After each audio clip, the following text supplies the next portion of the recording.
They taunted and humiliated the black hotel security guard, thinking he was just staff. But they had no idea what surprise awaited them. Subscribe to find out the whole truth and post in the comments where you're watching from. The luxurious beachside hotel stood as a symbol of prestige and opulence, where marble-clad halls and extravagant interiors catered to the whims of the world's elite. Its guests ranged from influential business magnates to renowned celebrities, all drawn by the hotel's reputation for impeccable service and exclusivity. Amidst this grandeur, a man named Marcus quietly performed his duties as a security guard, monitoring the comings and goings with a steady gaze and a composed demeanor. For several months, he had patrolled the hotel's grounds, observing the behavior of both guests and staff with a keen eye. To most, Marcus appeared to be just another member of the hotel's security team, a presence barely noticed by those who walked past. However, there was more to his story than met the eye. Unknown to the hotel's patrons and even most of the staff, Marcus was not merely a security guard. In reality, he was one of the hotel's owners, an influential figure within the network of luxury resorts. His decision to work undercover was driven by recent reports from employees who had confided in him about experiences of racial bias and discrimination. Marcus felt a personal responsibility to address these issues, and the best way to do so was to witness them firsthand. As the international conference drew near, preparations at the hotel intensified. Workers hustled to ensure everything was in place, from floral arrangements to technical equipment for the main event. The atmosphere buzzed with anticipation, but also tension, as staff faced increasing pressure to meet the heightened expectations of the prestigious event. Marcus could see it in their eyes, the anxiety, the fear of making even the smallest mistake that could jeopardize the hotel's reputation. He noticed that the scrutiny of employees seemed disproportionate, particularly toward the staff members of color. Black, Hispanic, and Asian employees were frequently subjected to harsher critiques and were more often reminded to maintain professionalism than their white counterparts. It was subtle but unmistakable, a sign that prejudice ran deeper than any policy of equality on paper. Marcus made mental notes as he observed these disparities, further affirming his resolve to enact real change. The day before the conference, the hotel staff exchanged whispers about the arrival of high-profile guests. Among the expected attendees was a wealthy businessman named Richard Whitman, known for his controversial comments and connections within the corporate world. His reputation for elitism and occasional outbursts of racist rhetoric preceded him, and there was an unspoken understanding among the staff to handle him with exceptional care. When the guests finally began to arrive, and it was a spectacle of opulence. Limousines and luxury cars lined the valet area, while doormen, bellboys, and concierge staff performed their duties with polished precision. Marcus stood near the main entrance, his posture upright, observing the steady flow of arrivals. He was dressed in the standard security uniform, a stark contrast to the tailored suits and designer gowns passing by. Though his presence was intended for safety, to some of the guests it was an unwelcome reminder of a reality they preferred to avoid. As Richard Whitman exited his car, he glanced in Marcus's direction, his face betraying a hint of disdain. "Well, I suppose even a place like this needs its safeguards," he remarked to his associate, his voice dripping with condescension. Marcus met his gaze but said nothing, maintaining a neutral expression. It was not the first time he had been on the receiving end of a subtle insult, and he knew it would not be the last. Inside, the atmosphere was no different. Several guests cast Marcus sidelong glances as they passed, their expressions ranging from curiosity to thinly veiled disapproval. The underlying message was clear. Some believed that Marcus did not belong, that his presence somehow tarnished the exclusivity they paid for. He overheard snippets of conversation from a nearby group of businessmen who commented on the hotel's staffing choices. "Looks like they're letting just anyone work here nowadays," one of them said with a chuckle. "Standards seem to be slipping," added another, his voice carrying an air of superiority. Marcus continued his patrol, his outward calm masking the simmering frustration within. The whispered remarks and disdainful looks were nothing new, but their accumulation over time created a heavy burden. He had long grown used to disguising his reactions, not allowing any sign of emotion to slip through, but he could feel his patience wearing thin. The tensions within the staff were no less evident. That afternoon, Marcus overheard a supervisor reprimanding a black bellboy for being too slow in assisting a guest, while a white colleague who took even longer received only a light reminder. The bellboy, his face flushed with embarrassment, nodded silently and returned to his work. This was not an isolated incident, but rather a recurring pattern Marcus had noticed: the harsher judgment of minority employees and the unequal application of expectations. As evening approached, the lobby filled with guests preparing for the preliminary gatherings before the main conference events. Marcus's shift was nearing its end when a voice behind him called out, "Hey, you, security guy." He turned to see a middle-aged man with an impatient look on his face. "I got sand on my shoes while I was out on the terrace. Can you clean it off?" Marcus maintained his composure and replied, "I'm here to ensure everyone's safety, sir. I'm afraid that's outside my responsibilities." The man's expression hardened. "Safety? I'm a paying guest and I'm asking you to do something. I didn't realize the help around here was this unaccommodating." There was a hint of challenge in Marcus's eyes as he looked at the man. "I'm here to help with any security concerns you might have. For other matters, you may want to speak to a concierge or housekeeping." The guest scoffed, his face turning red with indignation. "You people think you're above doing real work, huh?" he muttered as he stormed off toward the concierge desk, where he complained loudly to anyone who would listen. As the man's voice echoed across the lobby, Marcus resumed his duties, but the incident left a bitter taste. He was all too familiar with the assumptions behind those words.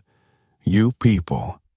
It was not just an insult to his professionalism, but a reminder of the deeper bias that permeated even a place as glamorous as this hotel. By the time Marcus clocked out for the night, he had already made up his mind. He would not merely endure the conference as an observer. He would take action, collecting evidence of every act of bias and inequity he encountered. The injustices he witnessed, both overt and covert, would be brought to light, and those who perpetuated them would have to answer for their actions. For Marcus, this conference would not just be about wealthy individuals discussing business deals and sipping champagne. It would mark the beginning of his efforts to unmask the prejudices hidden beneath the hotel's polished surface. The first day of the conference began with an air of anticipation and tension that permeated the hotel's grand lobby. Guests were gathered in small groups, mingling and discussing upcoming events, while the staff bustled about to ensure that every detail was perfect. Marcus, stationed near the main entrance, maintained a vigilant presence, scanning the room with a practiced eye. He knew that for many, his uniform represented a divide between them and the real world, a barrier designed to keep them safe from whatever unpleasantness they believed lay beyond the hotel's pristine walls. It wasn't long before Marcus's suspicions about the guests' attitudes began to manifest. A group of businessmen, dressed in expensive suits and standing near the entrance, noticed him. Their conversation turned toward him, though they did little to disguise the fact that he was the subject of their discussion. "Well, I guess even the best places have to hire anyone these days," one of them said with a smirk, his voice loud enough for Marcus to hear. "Yeah, it's all about diversity quotas now, isn't it?" another added, shaking his head with feigned disappointment. Marcus kept his face neutral, not reacting to their words. He was used to such comments, though that did little to lessen their sting. These men were the embodiment of the attitude he had encountered so many times, the unspoken belief that his presence, and the presence of others like him, somehow diminished the hotel's prestige. It was a mentality that equated blackness with inferiority, no matter the context. As the morning progressed, the dismissive glances and whispered remarks only grew more frequent. Marcus continued his rounds, doing his best to remain unaffected. His training and personal resolve kept his emotions in check, but deep down he felt the weight of each subtle act of disdain. Around midday, a confrontation occurred that pushed the boundaries of subtlety and veered into outright hostility. One of the wealthier attendees, a man named Henry Caldwell, a prominent CEO known for his sharp tongue and elitist attitudes, walked into the lobby, flanked by his entourage. As he passed by, his gaze landed on Marcus, and he paused, as if appraising him like one might evaluate a piece of furniture. "You there," Caldwell called out, his tone imperious. "Come here." Marcus approached with measured steps, his expression calm. "Yes, sir. How can I help you?" Caldwell looked Marcus up and down, his lips curling in a faint smirk. "You see, I've got an issue with the way you're standing around here. It's as if you think you're one of us."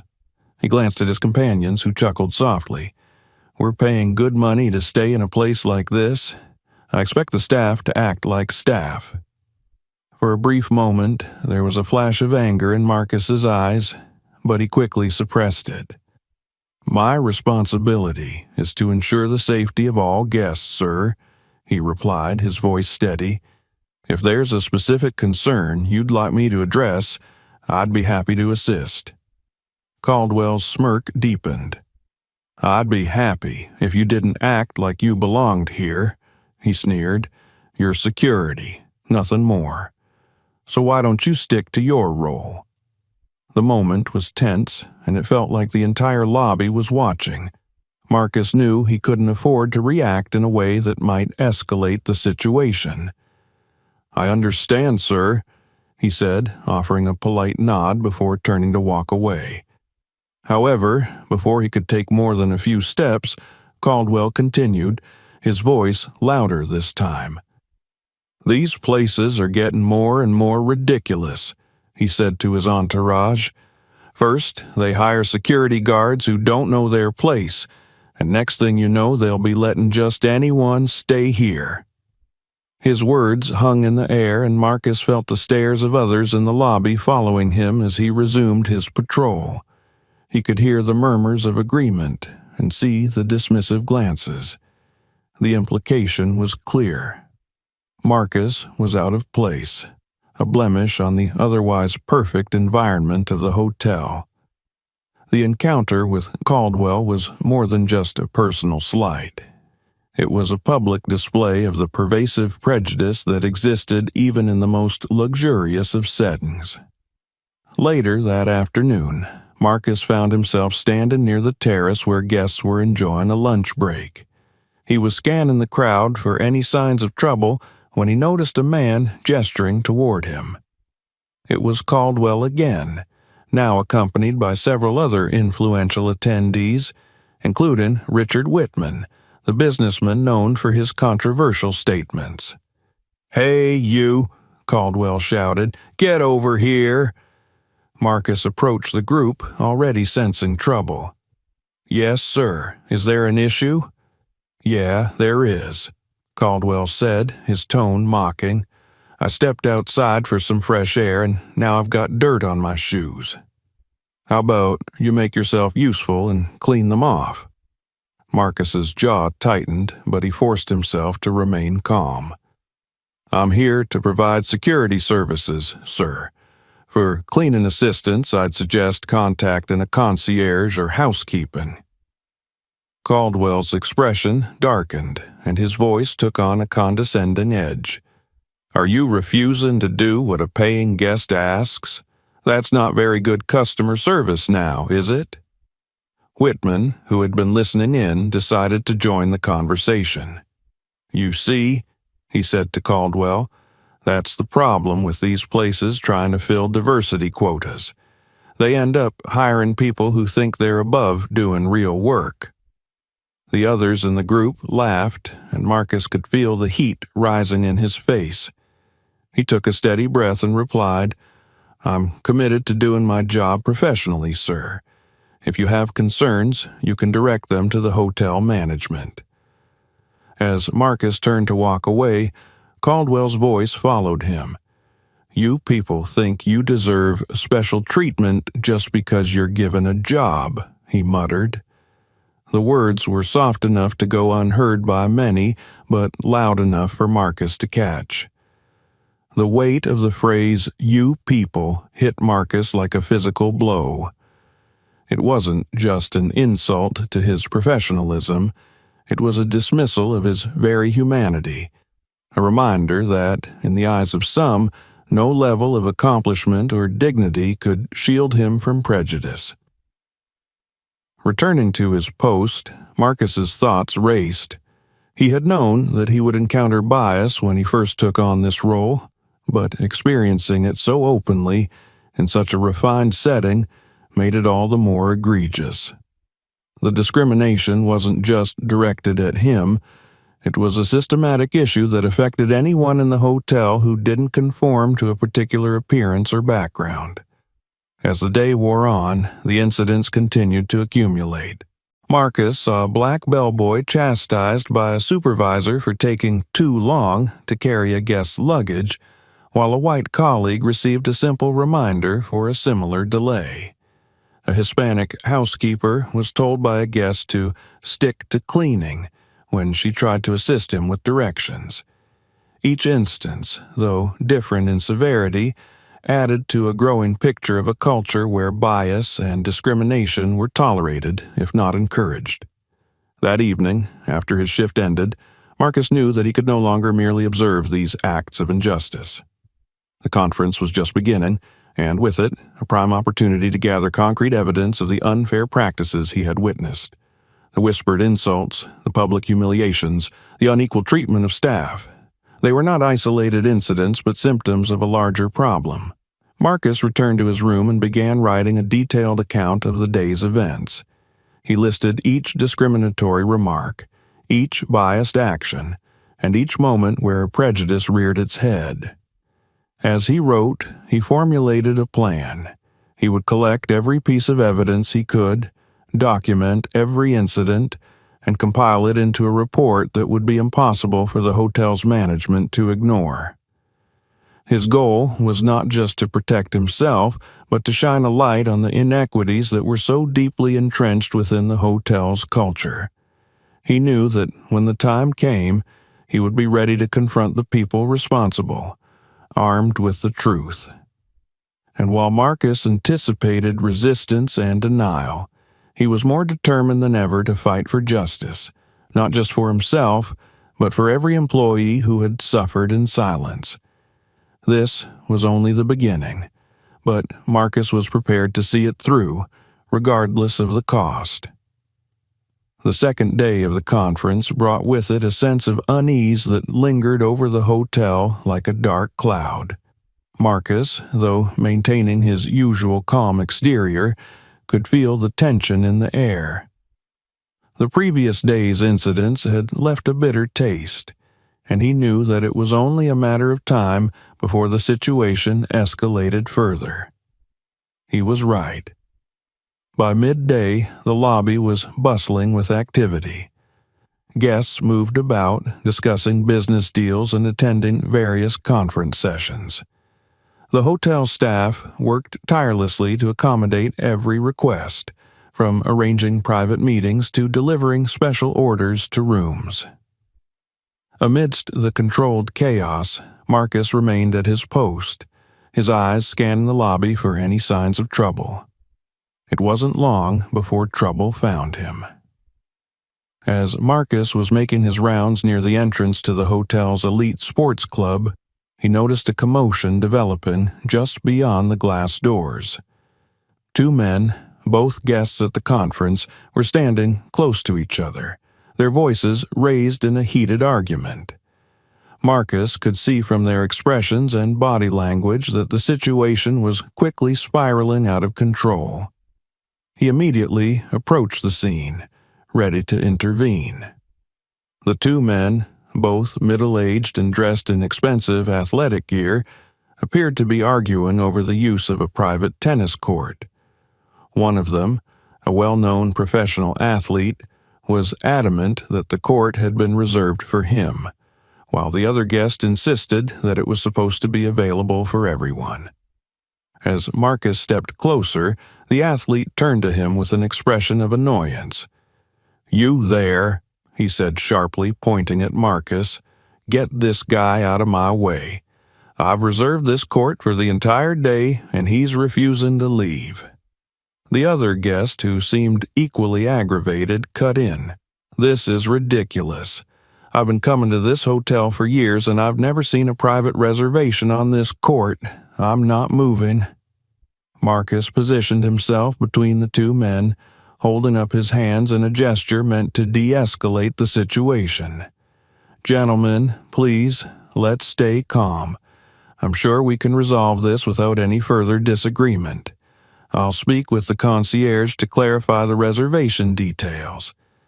But the athlete, his face flushed with anger, would have none of it.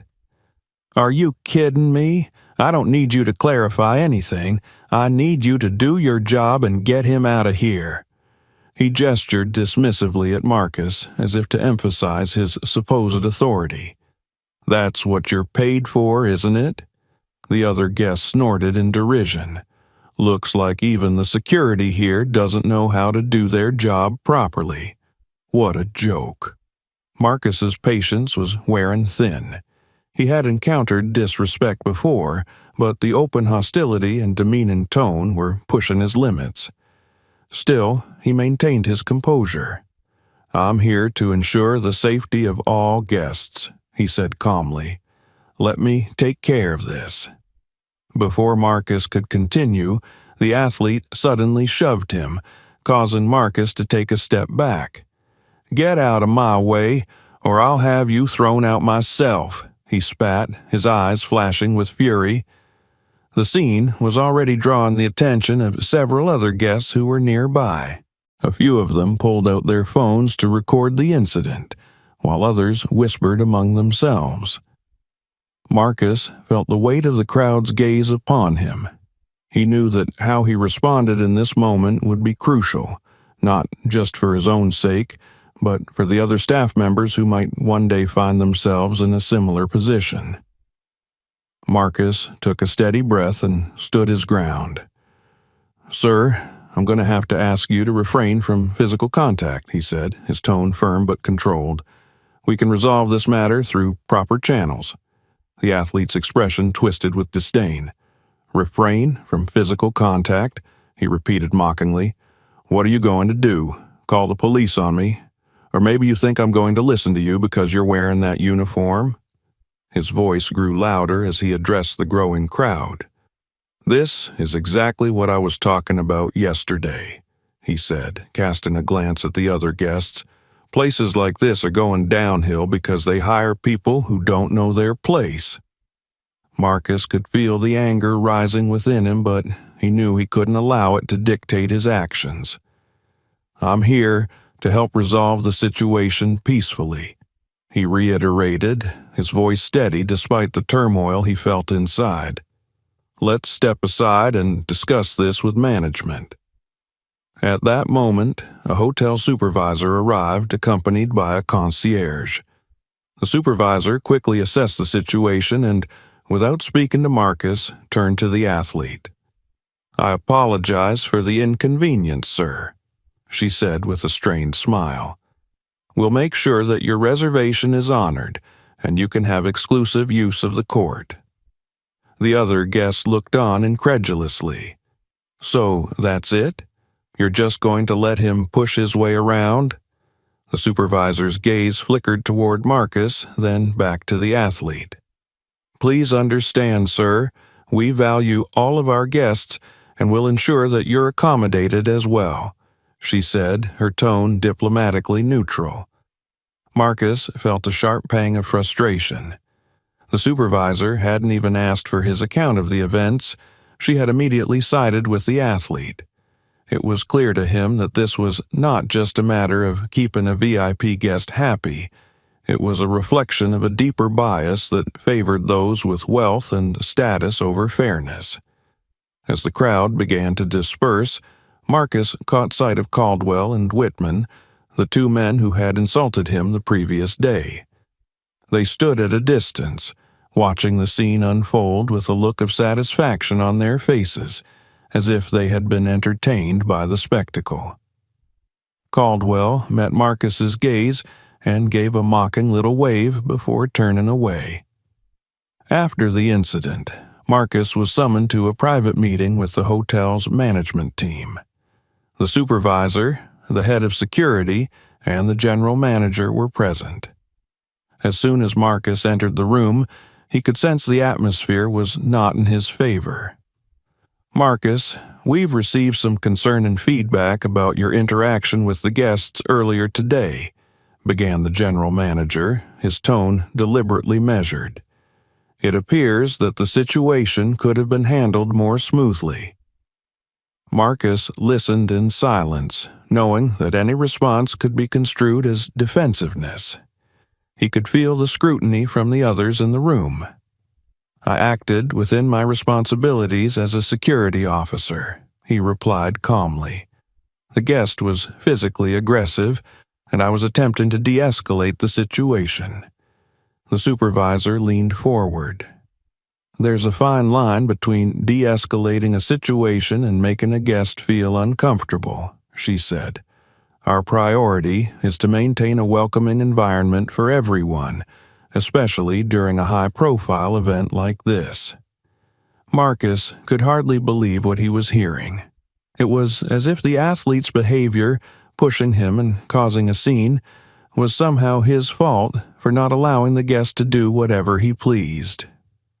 "I understand the need to ensure the comfort of our guests," he said, keeping his voice even. "But I also have to ensure that conflicts don't escalate to the point where they threaten the safety of others." The general manager gave a small nod. "We're aware of that, and we appreciate your dedication to maintaining safety. However, we need to avoid situations that can potentially embarrass our high-profile guests." The implication was clear.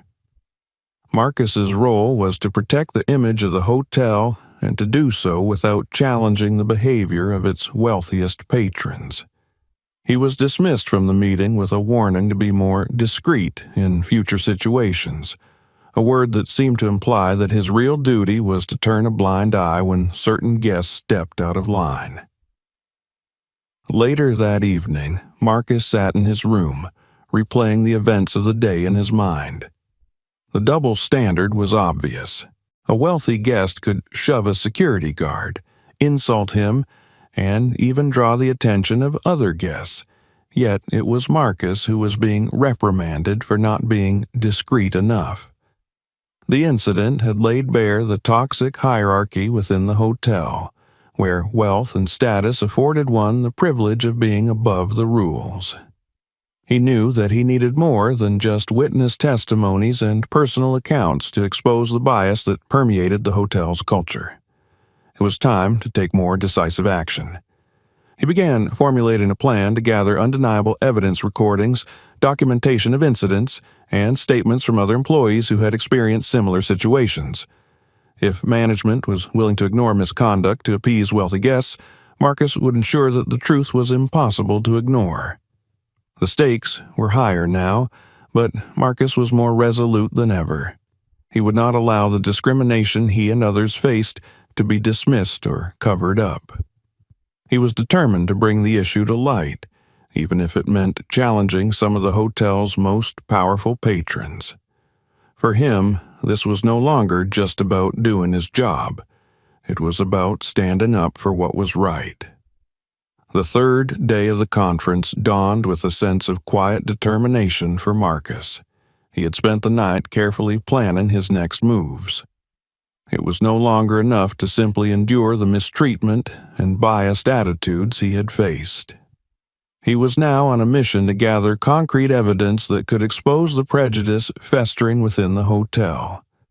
The recent incidents had convinced him that systemic issues were deeply embedded, and he was ready to take action.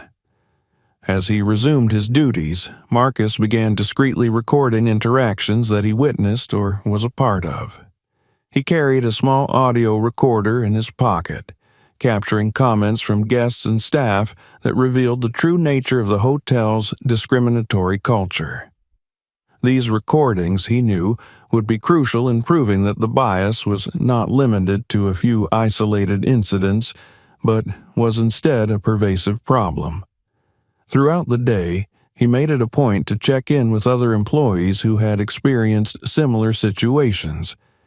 He spoke with the black bellboy who had been reprimanded unfairly, the Hispanic housekeeper who had been told to stick to cleaning, and several other workers who had quietly endured mistreatment for years.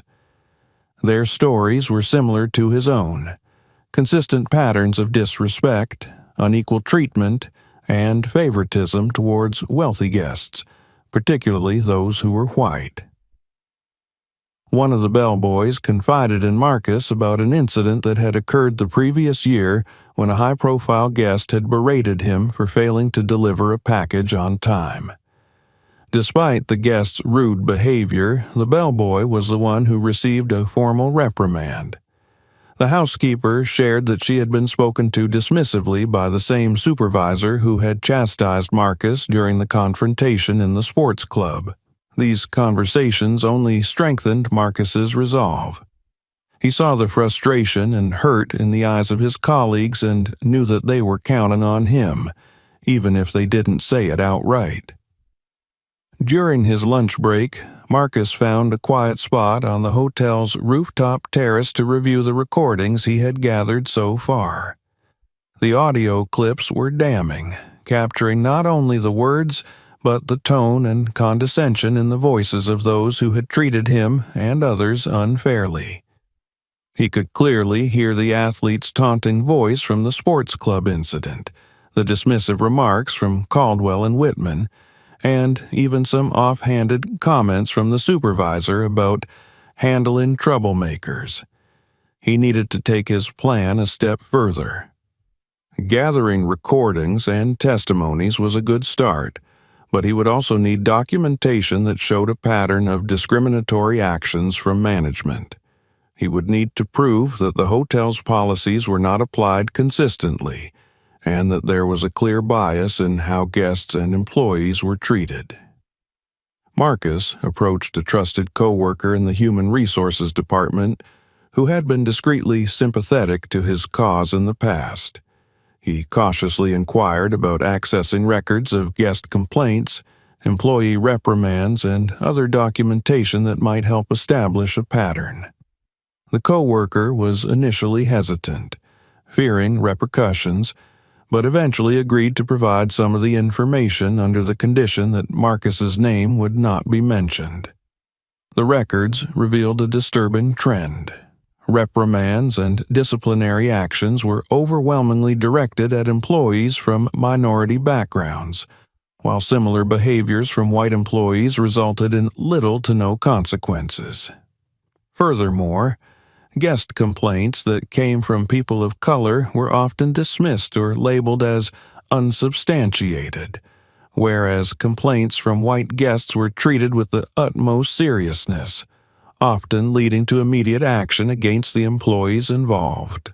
Marcus carefully documented these findings and cross-referenced them with his recordings and testimonies. He knew that he was building a case that would be difficult to refute, but there was still one more step he needed to take. He had to gain the support of key allies who could lend their voices to his cause. He arranged to meet with a few of the hotel's longtime business partners and vendors, individuals who had a significant stake in the hotel's reputation. Marcus chose his contacts carefully, targeting those who he knew valued fair treatment and would not be easily swayed by the hotel's prestige. During these meetings, he cautiously disclosed some of the issues he had observed without revealing his full plan.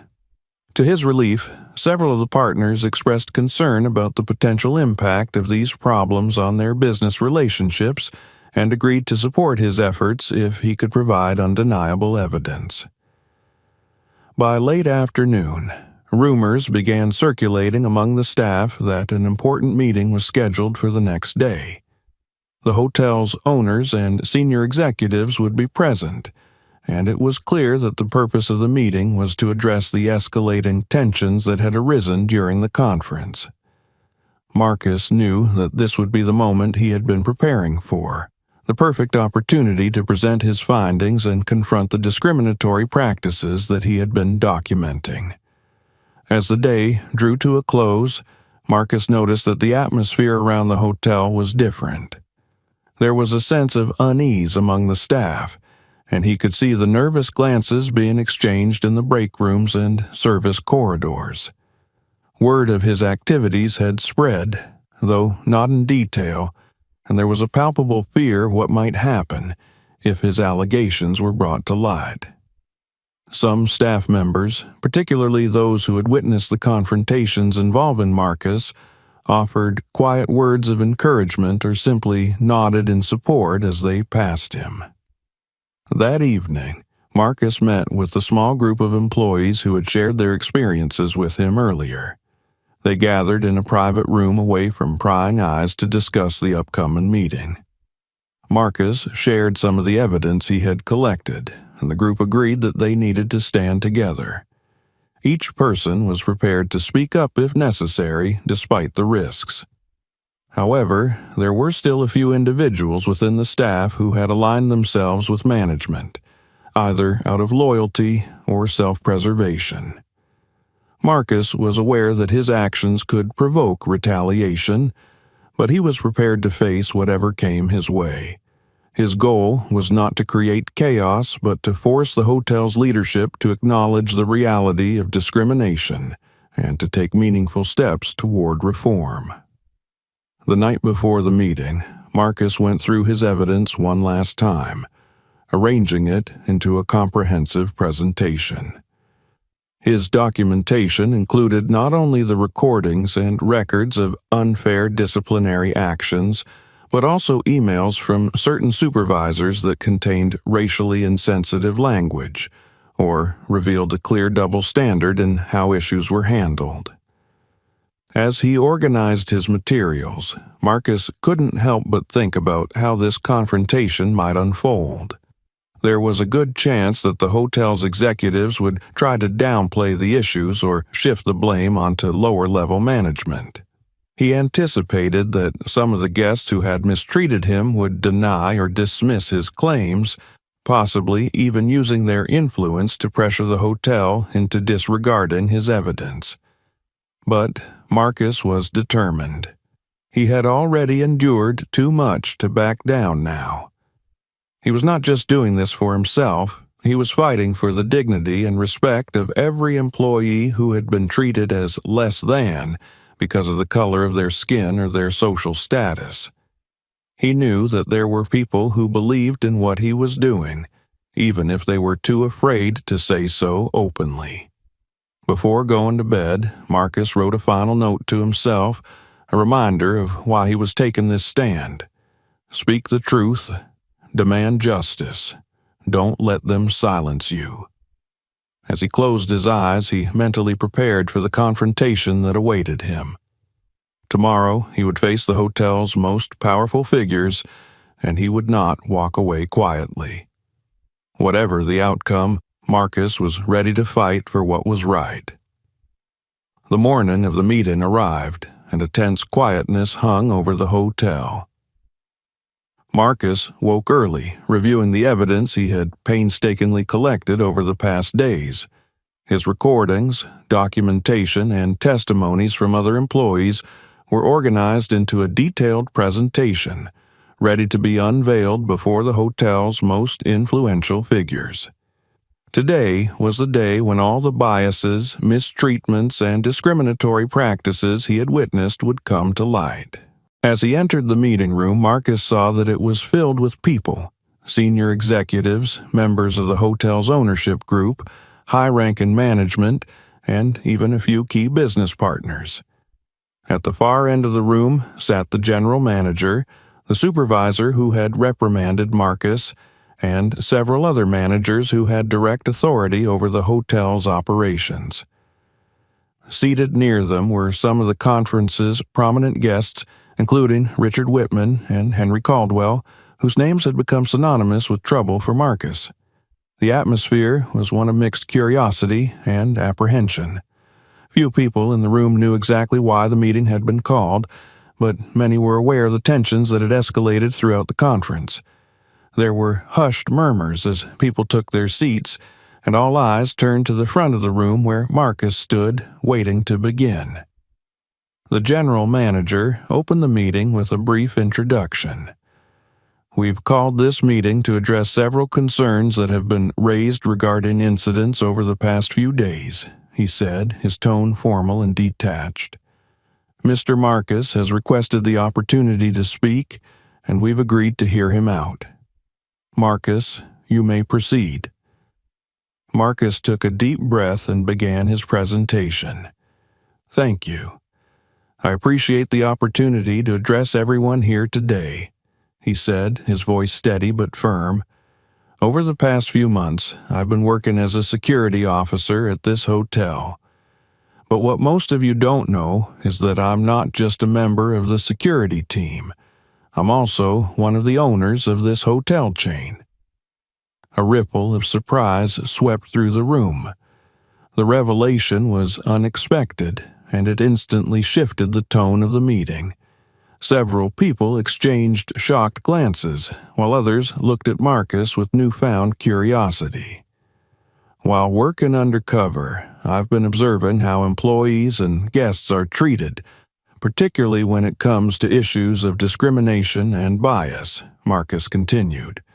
"What I have witnessed is a pattern of behavior that cannot be ignored. The mistreatment and disrespect shown to staff members, especially those from minority backgrounds, are not isolated incidents, but part of a systemic issue."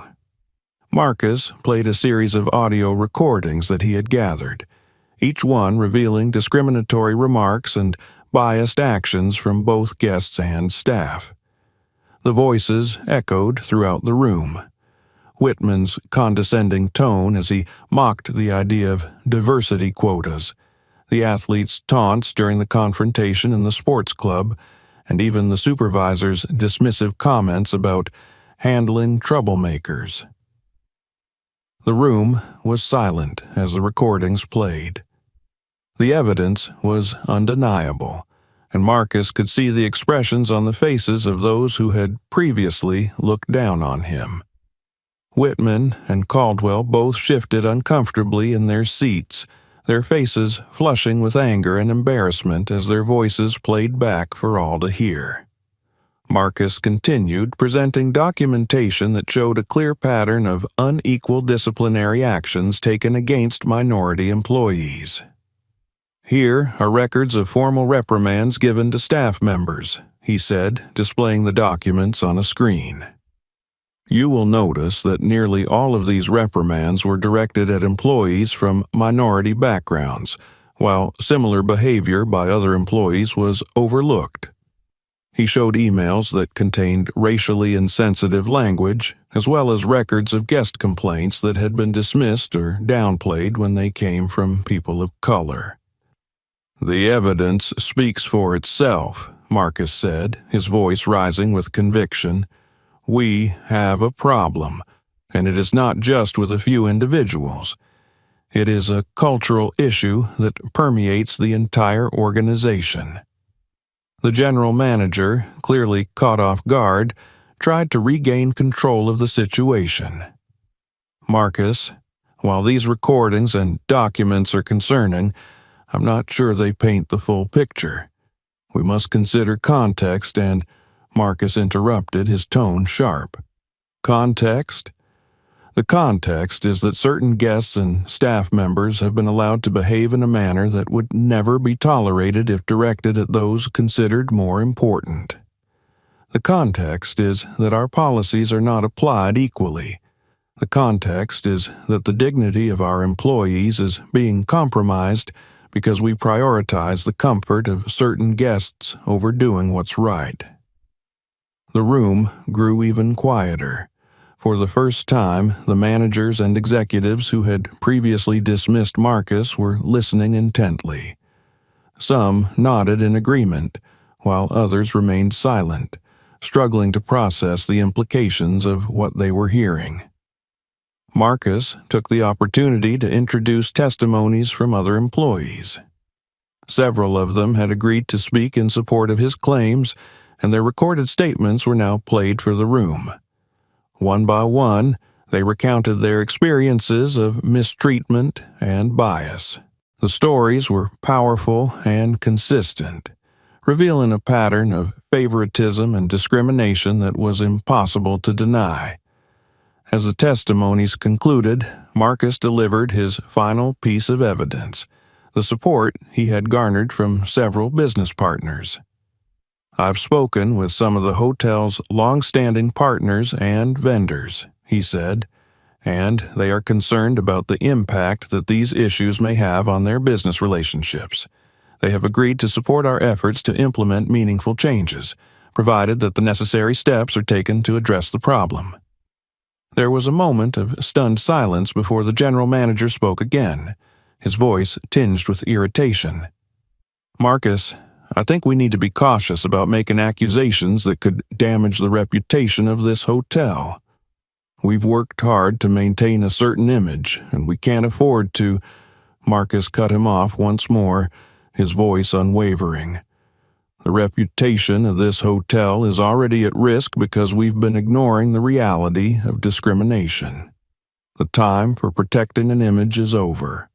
It's time to protect the people who make this hotel run, the employees who have been overlooked, mistreated, and silenced for far too long."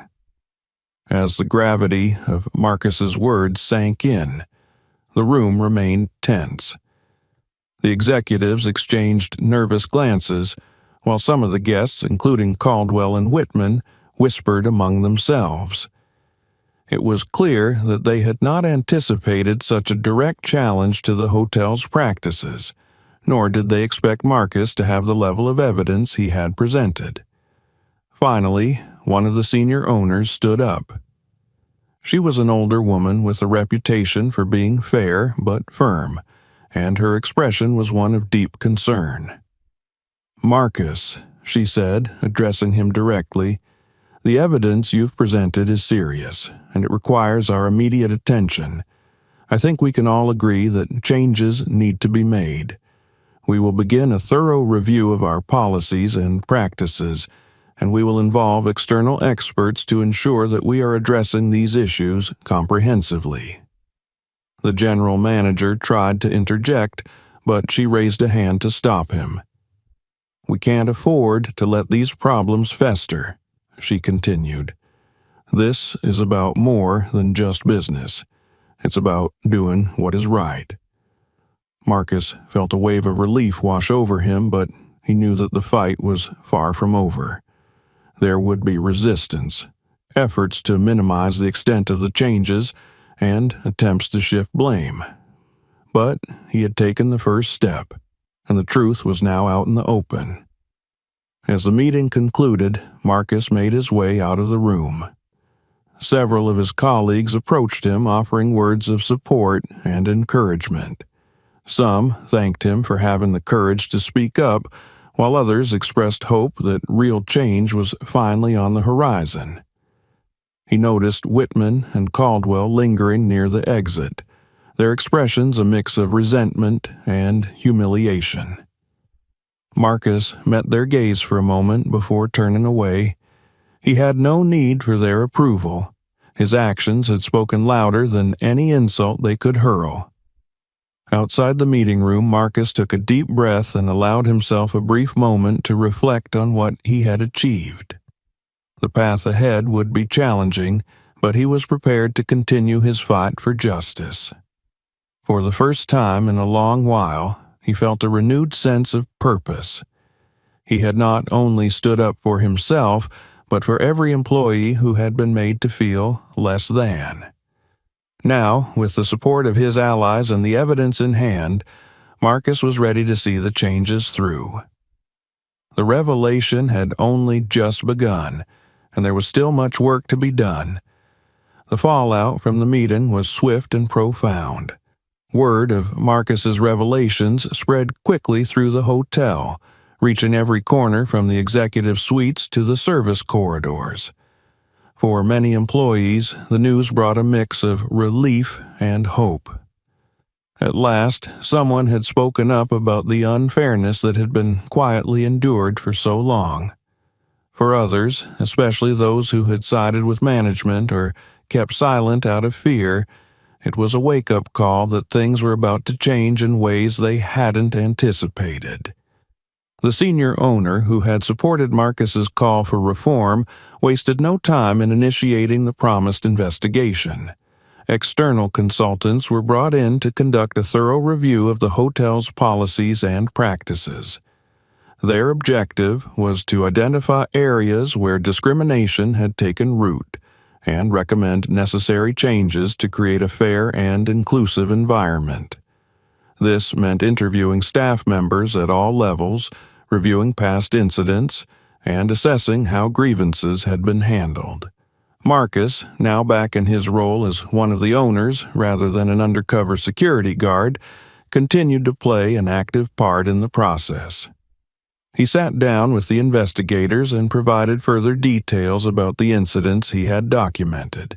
He also worked closely with the consultants to ensure that the voices of those who had suffered discrimination would be heard and that their testimonies would be given weight in shaping the hotel's new policies. As the investigation progressed, several members of the management team faced serious scrutiny. The general manager, whose indifference during the meeting had been evident, was placed on administrative leave pending the outcome of the review. The supervisor, who had repeatedly sided with wealthy guests over staff, was also suspended, and her email correspondence was used as part of the investigation. It became clear that there were patterns of neglect and favoritism that extended far beyond what had been initially disclosed. Meanwhile, the hotel's most influential guests, including Richard Whitman and Henry Caldwell, found themselves in an uncomfortable spotlight. Their names were now associated with the publicized allegations of racism and discrimination at the hotel, and this association began to affect their own reputations. Some media outlets picked up the story, publishing articles that included snippets from the recordings Marcus had presented at the meeting. Whitman and Caldwell, despite their initial bravado, quickly sought to distance themselves from the controversy. As pressure mounted, the senior owner took further action. She announced a series of new policies aimed at addressing the problems Marcus had highlighted. These included mandatory diversity and inclusion training for all staff, the establishment of an anonymous reporting system for employees to file grievances without fear of retaliation, and a zero-tolerance policy for discriminatory behavior, regardless of a guest's status or influence. The most controversial change was the introduction of rules that applied directly to guests. Moving forward, any guest found to be treating staff in a disrespectful or discriminatory manner would be subject to penalties, including revocation of privileges or even a permanent ban from the hotel. The senior owner was firm in her stance. No amount of money should excuse bad behavior. She stated during a press conference, "This hotel will not tolerate racism, elitism, or any form of discrimination." These new measures were met with mixed reactions. Some guests applauded the hotel's commitment to creating a more inclusive atmosphere, while others complained that the policies were an overreach. Marcus, however, knew that these changes were necessary, even if they were met with resistance. He had seen firsthand the damage caused by allowing wealthy patrons to believe they were above the rules, and he was determined to ensure that those days were over. As for Marcus himself, his role within the hotel began to shift. He continued to be involved in the reform efforts, but he also started to receive invitations to speak at conferences and workshops on corporate ethics and diversity. His story of working undercover to expose bias had garnered attention beyond the hotel, and many were interested in hearing how one person could make a difference in such a large and entrenched system. Back at the hotel, the culture slowly began to change. The new training programs emphasized the importance of empathy, respect, and equality, and staff members who had previously been overlooked found their contributions being recognized. Employees who had been hesitant to voice their concerns now felt empowered to speak up, knowing that there were systems in place to protect them. Several weeks later, as the reforms continued to take shape, Marcus was approached by some of the employees he had supported during the investigation. They expressed their gratitude for what he had done, not just for them, but for future staff members who would benefit from the changes. It was a humbling experience for Marcus, who knew that he had not acted alone. The courage of those who had shared their stories and stood with him during the meeting had been just as vital to bringing about change. One afternoon, while Marcus was in the lobby discussing ongoing projects with a colleague, he noticed Whitman entering the hotel. His presence was unexpected, given the circumstances, and Marcus could see the discomfort in Whitman's demeanor as he approached. Whitman cleared his throat. "Marcus," he began, his voice uncharacteristically subdued, "I just wanted to acknowledge what happened. I suppose I didn't see things as clearly as I should have, and, well, I hope things improve here." It wasn't an apology, not in the true sense, but it was the closest thing to a concession that Whitman was likely to offer. Marcus met his gaze, his expression calm. "I hope things improve too," he replied, "for everyone." Whitman nodded awkwardly and walked away, leaving Marcus to reflect on the encounter. It wasn't vindication, nor did it erase the hurt caused by people like Whitman, but it was a sign that the message had been received, that the days of casual prejudice without consequence were ending. Caldwell, on the other hand, made no such gesture. He had ceased visiting the hotel altogether, likely choosing to stay away from a place where his behavior had come under scrutiny. To Marcus, Caldwell's absence was no loss. If anything, it reinforced the idea that those who could not respect the hotel's values were not welcome. In the months that followed, Marcus remained committed to the reform process, ensuring that the changes implemented were not just temporary fixes, but foundational shifts in the hotel's culture. He worked to expand the diversity and inclusion initiatives across the entire chain, knowing that the problems he had encountered at this location were not unique. It became his mission to use his experience as a catalyst for widespread change within the industry. As the hotel adapted to its new policies, Marcus saw a noticeable transformation in the way guests and staff interacted. The atmosphere grew warmer and more inclusive, and employees of all backgrounds began to feel a sense of belonging.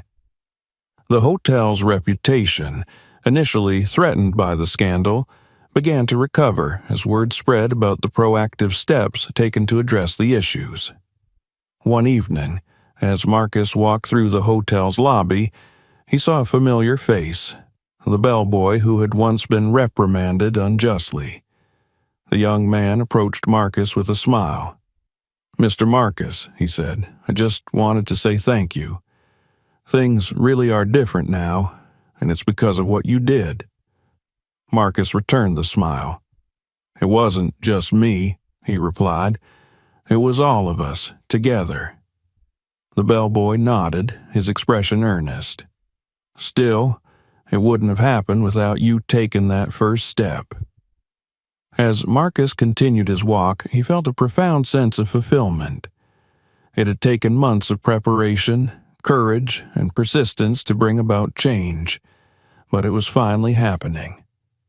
The hotel, once a place where discrimination was quietly tolerated, had become a symbol of progress and fairness. Marcus's journey had not been an easy one, but it had been worth it. He had confronted prejudice, exposed the truth, and helped rebuild the hotel's culture from the ground up. And although there would always be challenges ahead, he knew that the most important battles had been won.